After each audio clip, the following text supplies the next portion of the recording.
Trash belongs with trash. Your appa isn't coming, Yoonji. He's just another name on a piece of paper. The wet, sickening thud of a hand-stitched doll hitting the mud shattered the morning stillness. Mrs. Gable stood over 18-year-old Eunji with a sneer. Trash belongs with trash, the woman spat. Your appa isn't coming, Eunji.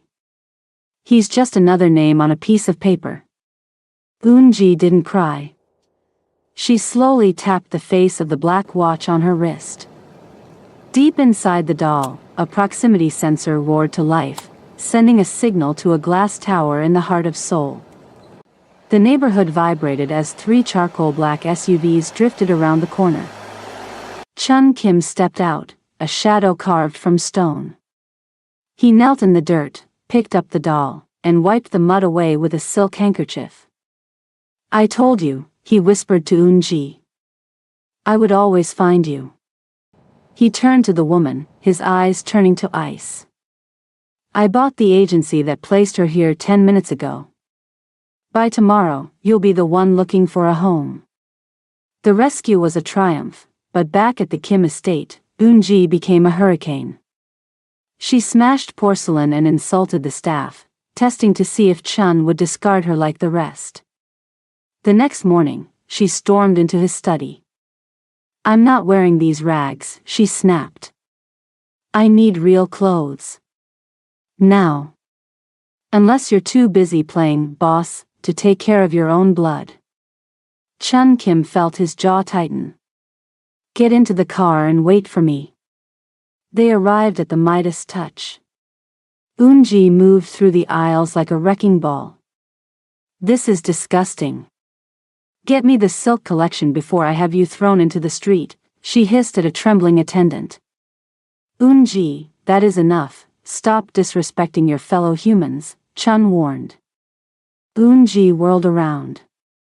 Respect? You're not my father, you're just a man with a checkbook. Shut up and stay out of my way. The room froze. Chun was seconds away from a silent fury when a voice like velvet wrapped around a blade cut through the tension. That is quite enough. The atmosphere shifted. Selena Winston stood near a display of chocolate brown gowns, looking like a goddess carved from obsidian and silk. Her feline eyes locked onto Eunji's with the precision of a predator. She didn't see the SUVs or the suit. To her, he was just a father failing at his duty.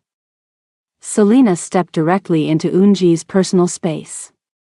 Who the hell do you think you are to speak to people like that? The question wasn't shouted, it was dropped like a stone into a deep well. You are standing in a house of craft, Selena continued, her gaze pinning Eunji to the spot. Speaking to people who have mastered their art. And you? Her eyes flickered to Chun for a fraction of a second, a cold glance that made the boss feel invisible. You are speaking to the man beside you, a man clearly trying to bridge a gap you are intent on burning, as if he is your servant. Chun Kim felt his pulse thrumming in his throat. His hand instinctively hovered near the fastening of his suit jacket, his eyes locked on his daughter. He had watched hardened men beg for their lives with more dignity than Eunji possessed in this moment. He waited for the inevitable explosion for Eunji to scream, to lung or to destroy everything in her path. For a heartbeat, it looked as though the storm had been weathered. But then, Eunji's lip curled. The shame in her eyes was replaced by a jagged, defensive fire. And who the hell do you think you are talking to? Eunji hissed, stepping closer until she was breathing the same air as the lady. Do you have any idea whose blood runs in my veins? I could have this entire building turned to ash before you even reach your car. The staff gasped, retreating into the shadows of the racks. Chun moved to intervene, his face darkening, but he wasn't fast enough. Selena didn't argue. She didn't raise her voice. With a terrifyingly deliberate motion, she dropped her designer handbag on the table and gave her the worst resounding, crystalline slap that echoed through the boutique, sharp enough to stop the hearts of everyone present. Eunji's head snapped to the side, her hair falling over her face as she stumbled back. The sound was so loud it seemed to ring in the rafters long after the strike landed. Eun-ji froze. Her hand flew to her stinging, reddened cheek, her eyes wide and watering from the sheer shock of the impact. The reset was instantaneous. The bratty heiress vanished, leaving behind a stunned 18-year-old who had finally hit a wall she couldn't break. Selena stepped forward, her shadow eclipsing the girl. Her voice was a low, glacial whisper that carried more weight than a death sentence. "If I hear a single word out of your mouth that isn't a sincere apology," Selena warned, her feline eyes boring into Eun-ji's soul, "I will mistreat you in a way you will never forget. I will strip that arrogance from you layer by layer until there is nothing left but the child you're pretending not to be. Am I clear?" The air left the room. Eun-ji looked at Selena, really looked at her, and saw a woman who wasn't just unafraid of the Kim name, but completely unimpressed by it. I'm sorry," Eun-ji whispered, her voice trembling as she turned to the attendant. She then looked at her father, her pride completely shattered. "I'm sorry, Appa. I wasn't thinking." Chun Kim stood paralyzed. He looked at the red handprint on his daughter's face, and then at Selena, who was calmly picking up her handbag as if she had done nothing more than move a piece of furniture. He didn't feel anger. He felt a terrifying, electric jolt of admiration. For the first time in his life, someone had done what he couldn't. They had conquered the monster he had created. Eun-ji's defiance turned into an obsession. In the car home. "Appa?" Eun-ji's voice was small, cracked. "Yes, Eun-ji. The lady. The one in the boutique." She turned to him, her eyes wide and searching. "She didn't look at me like I was a monster. She looked at me like I was a human that needed discipline and corrections. I want to see her again. Please." Chun felt a pang in his chest, a sensation he hadn't felt in years. She was a stranger, Eun-ji. A shopper. "She wasn't just a shopper," Eun-ji insisted. "She's the only person who's been able to make the noise in my head stop. Find her." Chun looked at Jean, his lead lieutenant sitting in the front passenger seat. Jean didn't need an order. He was already pulling out a tablet. "Go back to the Midas touch," Chun commanded. "Get her name. Get her number. Use whatever persuasion is necessary, but do not alarm the management. I want to know who silenced my daughter." An hour later, Jean entered the Kim estate's sprawling library. Chun was standing by the floor-to-ceiling window, a glass of neat whiskey in his hand. The boutique was hesitant, "Boss," Jean reported. They pride themselves on the privacy of their high-end clientele. They claimed she was a VIP consultant who recently arrived from overseas. Chun didn't turn around.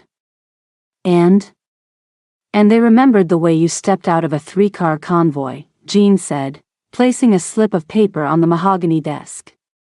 They decided that her privacy was less important than their storefront remaining intact. "Her name is Selena Winston. She's a freelance cultural consultant and educator. That's her personal cell." Chun picked up the paper. Selena Winston. The name felt heavy. He didn't know then that it was a name tied to a history of blood that rivaled his own. He only knew that she was the key to stabilizing his daughter. The next morning, Selena sat in a quiet cafe in Itaewon, laptop open, reviewing architectural plans. Seoul was her escape, far from Lagos, far from her father's world. Her phone buzzed. Private number. "Miss Winston. We met yesterday. At the boutique. You were very firm with my daughter." Selena closed her laptop. "How did you get this number?" "In this city, agreements are suggestions for the right price. No apology. Just honesty." Selena exhaled. First, I apologize for slapping your daughter in your presence. I just needed to put her in her place. My daughter hasn't stopped asking for you. I'd like to meet you. Formally. If you wanted to speak to me, Mr. Kim, you should have done it in the store. Like a man. Her voice was flat. Not sent shadows to harass a boutique clerk. A silence. Then a low, dark chuckle. I apologize. But Eun-ji is at a breaking point, and she listened to you. I cannot ignore that. Namsan Botanical Gardens. 1 hour.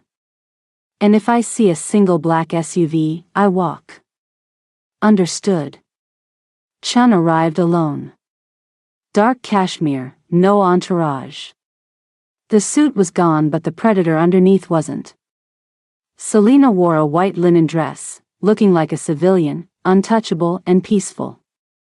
Eun-ji is angry, he said, looking at the water. She sees the world as an enemy.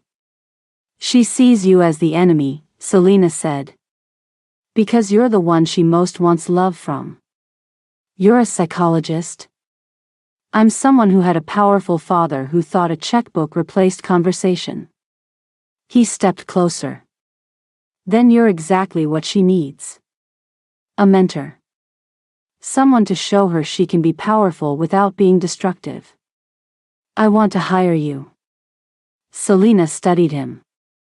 Every instinct said no. But she kept seeing Eun-ji's face the way she had crumbled the instant a boundary was drawn. Like someone starving for correction because nobody had ever cared enough to offer it. Neither knew the truth. Selena was the secret daughter of Silas Winston, Chun's most brutal rival in the international docks. She had fled Lagos to escape her father's blood-soaked business, unaware she was now sitting across from his greatest enemy. I'll mentor her, Selena finally agreed. But under one condition, you tell me the truth, Mr. Kim. Who are you? Because a man who can find a private number in an hour isn't just a businessman.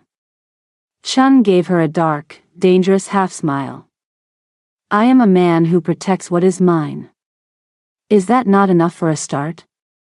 The weeks that followed were a blur of transformation. Selena moved into the Kim estate's guest wing, becoming a fixture in their lives. She taught Eun-ji that true power wasn't about shouting, it was about the silence that follows a command.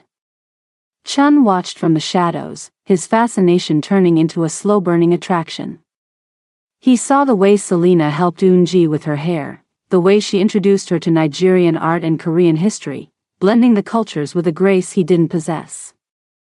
But as the bond grew, so did the danger. Chun's lieutenant, Jean, walked into the study one night with a grim expression. Boss, we have a problem. The Winston name, it wasn't just a coincidence. Silas Winston's men are in Incheon. They're tracking a lost asset. They think she's here. Chun felt the world tilt. He looked at the security feed of Selena laughing with Eun-ji in the garden. She's the enemy's daughter? She's his secret. She fled 10 years ago. Silas thinks you've kidnapped her to use as leverage against his shipping lines. Chun didn't confront her with a gun. He was a strategist. He invited her to a private dinner on his personal yacht, anchored at the docks, the very place Silas Winston was rumored to be striking that night. The dinner was hauntingly beautiful. The moonlight reflected off the water, and the wine was the color of a bruised heart. Is everything all right, Selena? Chun asked, his voice like velvet over a blade. You've been quiet tonight. Selena's phone vibrated on the table. She looked down. It was an encrypted message from her brother, Leo, back in Lagos. The ships are in position. Get out now or you burn with him. Dad knows where you are. She looked at Chun. He was watching her face with a terrifying intensity. He knew. He had always known. Mr. Kim. She started, her voice trembling. My name is Chun, he corrected her. And the men at the gates aren't mine, are they? Suddenly, the harbor lights went out. The silence was replaced by the low thrum of speedboats. Silas Winston wasn't coming for the trade routes. He was coming to reclaim his daughter and erase the man who had corrupted her. The cabin door burst open. Eun-ji stood there, breathless, wearing the dress Selena had picked for her. Appa. The guards, they're fighting. Stay behind me. Chun commanded, drawing his weapon. Selena stood between them. She looked at the phone, then at the man who had become her world, and the girl who had become her daughter. If she stayed silent, the yacht would be shelled by her father's men in minutes. If she spoke, she was a traitor to her blood. Chun, listen to me, Selena said, her voice clear. My father is in the lead boat. He doesn't want the docks. He wants me. If I step onto that deck and show him I'm here of my own will, he will stop the strike. He won't risk hitting his own blood. I won't let you go back to that monster, Chun growled. I'm not going back to be a pawn, Selena said, grabbing a silk ribbon from the table, the crimson ribbon Eun-ji used for her hair. She tied it around her wrist. I'm going out there to end this. For her. Selena stepped onto the deck, illuminated by a single spotlight from her father's approaching vessel. Silas Winston stood at the bow, his gun leveled at the yacht. Selena. Silas roared. Step away from him. I am exactly where I belong, father, she shouted back, her natural hair blowing in the wind, the crimson ribbon fluttering like a flag. If you fire on this boat, you kill your only daughter. Go back to Lagos. The Winstons have no power here. The standoff lasted an eternity. Silas looked at his daughter, the woman she had become, and then at the dark silhouette of Chun Kim standing behind her, his hand resting protectively on her shoulder. Silas realized then that he hadn't just lost a daughter, he had created a queen who was now his rival. Without a word, the Winston boats turned around, disappearing into the blackness of the Han River. The next evening, the moon rose over a quiet estate. There were no more suits, no more black SUVs at the door. Eun-ji sat on the stone steps, expertly braiding her own hair, her movements precise and calm. Selena sat beside her, drinking tea, while Chun stood at the window, watching them. The night air on the cliffside was cool, but the atmosphere between Chun and Selena was white-hot. He walked out onto the marble terrace and sat beside her. For a long moment, no words were needed. The secret of her bloodline was out, the war with the Winstons had reached a jagged stalemate, and a new empire built not on the cold calculation of blood, but on the crimson ribbon of unyielding loyalty had begun to take root. But the silence wasn't empty. It was heavy with the weight of everything they hadn't said. Chun turned to her, his dark eyes tracing the silhouette of her profile against the moonlight. He reached out, his thumb grazing the line of her jaw with a possessive, trembling heat. You think I asked you to stay because of the mentorship, Chun began, his voice a low, gravelly vibration that sent a shiver down Selena's spine. You think I brought you into this fortress just for Eun-ji? Selena turned to him, her breath hitching. Didn't you? No. He leaned in, his shadow eclipsing her. The moment you dropped that bag in the boutique, the moment you looked my daughter in the eye and delivered that slap to reset her soul, I was gone. I have spent my life surrounded by people who bow to my shadow. Then you walked in, unafraid and magnificent, and you did what I couldn't. You conquered the storm. At that moment, I didn't just want you in my house. I wanted you on my throne. I fell for you the second you showed me that you were the only person on this earth capable of standing equal to me. Behind the heavy velvet curtains of the terrace doors, Eun-ji stood in the shadows. She wasn't the broken girl from the foster home anymore. She watched them, her hand pressed against the glass, a radiant, tearful smile breaking across her face. For the first time, she wasn't seeing a transaction. She was seeing the mother she had chosen and the father who had finally found his heart. Selena felt the intensity of his gaze burning into her, a fast burn, heat that incinerated every doubt she had left. She reached up, her fingers tangling in the hair at the nape of his neck, pulling him closer until their lips were inches apart. "I spent my life running from men like you, Chun," she whispered, her feline eyes swirling with a matching fire. "I fled my father's empire because I hated the blood. But you use your power to build, to protect, to love. I didn't just fall for the man who saved me, I fell for the man who was strong enough to let me save him. I love you, Chun Kim. And God help anyone who tries to come between us now." Chun didn't wait for another word. The tension that had been building since that first day in the boutique finally snapped.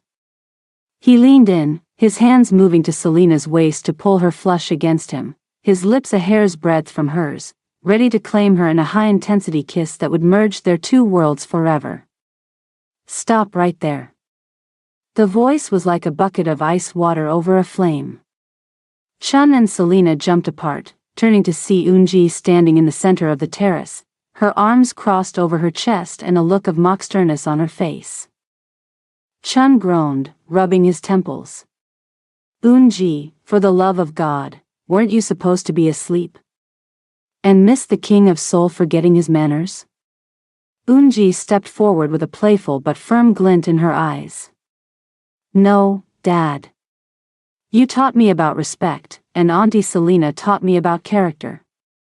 There should be no intimacy and definitely no kissing without a proper marriage. We are a family of status now, aren't we?" Chun looked at Selena, expecting her to laugh it off, but she was wearing a soft, thoughtful smile. She smoothed her dress and stepped toward Eunji. "She's right, Chun," Selena said with a quiet, radiant warmth. "She's learned her lessons well. If we are going to do this, we do it right. We build this house on a foundation that can never be questioned." Chun looked at the two women and raised his hands in surrender, a genuine, rare laugh escaping his chest. "I've spent my life winning wars, only to be outmaneuvered by the two of you in my own home." Eunji's expression softened. She walked over and took Selena's hand, looking up with a vulnerability that caught them both off guard. "Auntie Selena," Eunji whispered, her voice trembling. "Please, can you be my mother? For real?" The silence that followed was thick with emotion. Selena knelt down, reaching out to tuck a stray hair behind the girl's ear. "I think," Selena said, her voice steady and full of love, "that I've been your mother since the moment I saw you in that boutique. I'm not going anywhere, Eunji. We are a family now." Eunji threw her arms around Selena's neck. Chun stepped forward, wrapping his massive arms around both of them in a tight, protective circle. He kissed the top of Eunji's head and looked at Selena with a gaze promising a lifetime of devotion. "Then it's settled," Chun declared. "Prepare the estate. We're having a wedding that will make the Winstons and the Kims realize that the greatest power in Seoul isn't money or blood. It's us."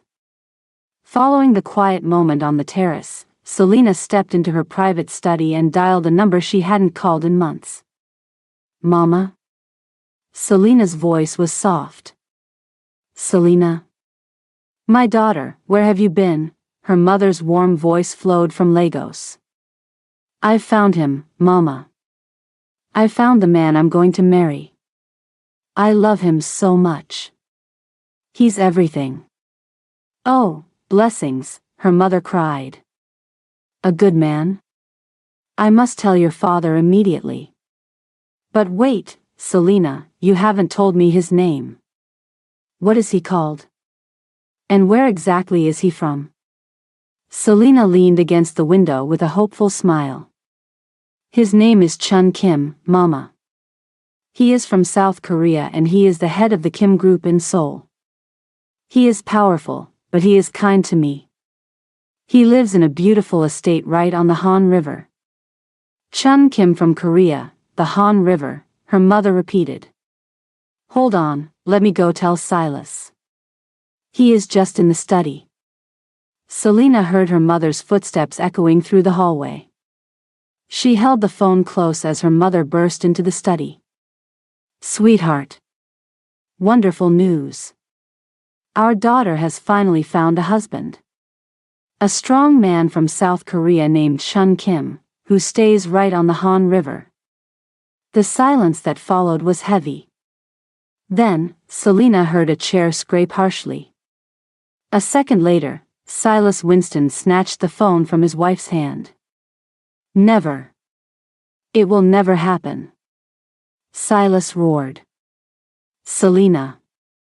Do you have any idea who that man is? He is the rival who has been strangling our northern routes for a decade. You are sleeping in the den of a wolf. He isn't a wolf to me, Papa. Selena cried. Her mother fought to take the phone back, her voice firm. Silas, enough. This is our daughter's heart. This matter can be sorted amicably if you act like a father and not a general. Selena hung up, sobbing.